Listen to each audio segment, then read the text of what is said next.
भागवत में केवल सृष्टि को जानने के लिए वो नाल से उतर जाते हैं। तो विष्णु को जाके पूछते हैं कि शांताकारम भुजगशयनम पद्मनाभम सुरेशम विश्वाधारम गगन सदृशम मेघवर्णम शुभांगम लक्ष्मीकांतम कमल नयनम योगी वीर ध्यान गम्यम वंदे विष्णु भवैरम सर्वलोकैकनाथम। हे भगवान विष्णु, ये संसार जो मुझे प्रकट किया गया, मैं काया कैसे हूँ, मुझे प्रकट किसने किया है? तो उसमें विष्णु प्रधान होने के कारण विष्णु जी उसमें प्रधान है, इसमें शिव प्रधान होने के कारण शिव पुराण में शिव ये प्रधान है।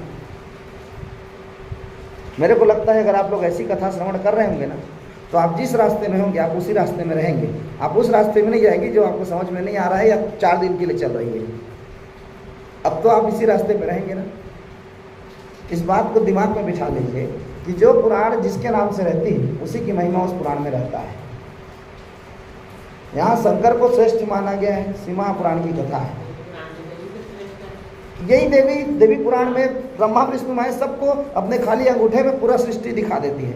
अंगूठे को देखो, मेरा पूरा सृष्टि दिखा देती करते। एक ब्रह्मा नहीं, हजारों ब्रह्मा देखकर ब्रह्मा खुद चकित हो जाता है और विष्णु ब्रह्मा लड़ते रहते हैं कि मैं बड़ा मैं बड़ा मैं बड़ा। वहाँ पर तो देवी आके समझाती है। इसमें भगवान शंकर ने समझाया है। मैं उन लोगों के लिए इसको बहुत विशेष रूप से कहता हूँ कि वास्तव में परमपिता परमात्मा साकार स्वरूप है और निर्गुण है, और उसी में सारे सगुण भी हैं, लेकिन वो परमपिता है तो केवल एक है। उसको बार बार मत खोजिए मंदिरों में जा जाके मंदिर वो एक ही जगह मंदिर की आवश्यकता भी नहीं है। एक बहुत सुंदर छोटा सा बात बोलूँ, उसके बाद आगे बढ़ूँ।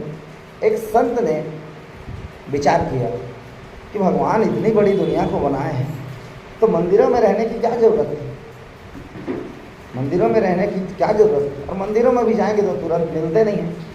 इनको तो अच्छी से कुछ व्यवस्था करनी थी करके। भगवान ने इस बात को उसकी सुन ली। उसने कहा तू जंगल में चल। कहाँ चल? जंगल में चल। जंगल में जाने के बाद उसे सोचने की शक्ति दी। क्या करने की शक्ति दी? सोचने की शक्ति दी।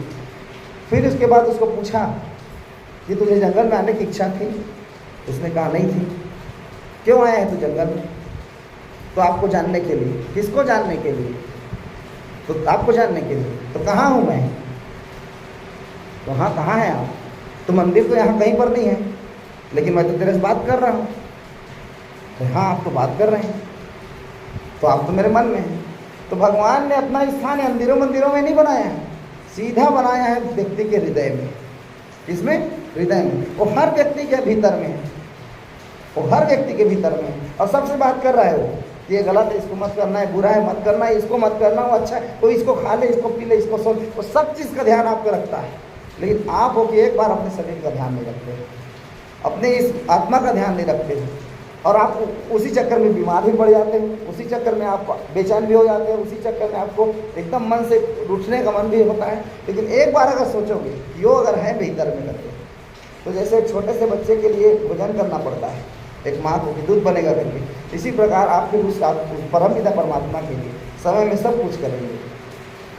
समय में उठेंगे, समय में खाएंगे, समय में पिएंगे, समय में सोएंगे, क्योंकि वो है, वो जल्दी उठ जाता है करके आप सुबह उठ भी जाएंगे। लेकिन आज का व्यक्ति सो भी रहा है तो मुर्दे के समान, उसका कुछ पता नहीं, क्योंकि मंदिर तो भगवान तो मंदिर में है। भगवान कहाँ है? मंदिर में है। उसके हिसाब से देह तो घर में है, सोए जा रहा है वो। तो इसका कारण यही है कि हम भगवान से दूर हैं, और दूर नहीं रहते हुए भी दूर हैं, दूर नहीं रहते हुए भी दूर हैं। तो इनको भी यही लगा, जबकि स्वयं शिव से प्रकट होकर आए हैं। पुरुष और प्रकृति, पुरुष और प्रकृति दोनों पूछ रहे हैं हम लोग कैसे करें, क्या करें, बहुत समझ में नहीं आ रहा है। इनके कानों में सुनाई दी ता पा ता पा ता पा। तब निर्गुण शिव ने अंतरिक्ष में स्थित सभी सामग्रियों से संबंधित संपूर्ण तेजों का सार पंचक्रोश परिणाम वाला एक शुभ सुंदर नगर बनाया, जिसका नाम काशी है। क्या है? काशी है। ध्यान से सुनते रहना, बहुत भाव से सुनना। काशी की कथा सुनने से व्यक्ति की मुक्ति हो जाती है। काशी जाने की भी आवश्यकता नहीं है, लेकिन ध्यान से सुनना। तो शंकर भगवान के सामने इन लोगों ने जाके प्रश्न किया कि भगवान, हम लोग को आपने प्रकट कर दिया है, तब ये किसने प्रकट किया है समझ में ही नहीं आ रहा है। कहाँ जाए हम लोग? और सृष्टि करना है बोलते हैं, तो कैसे सृष्टि करें, कैसे दुनिया को बनाए हम? यहाँ तो जल ही जल है, मतलब स्थिति का ठिकाना नहीं है।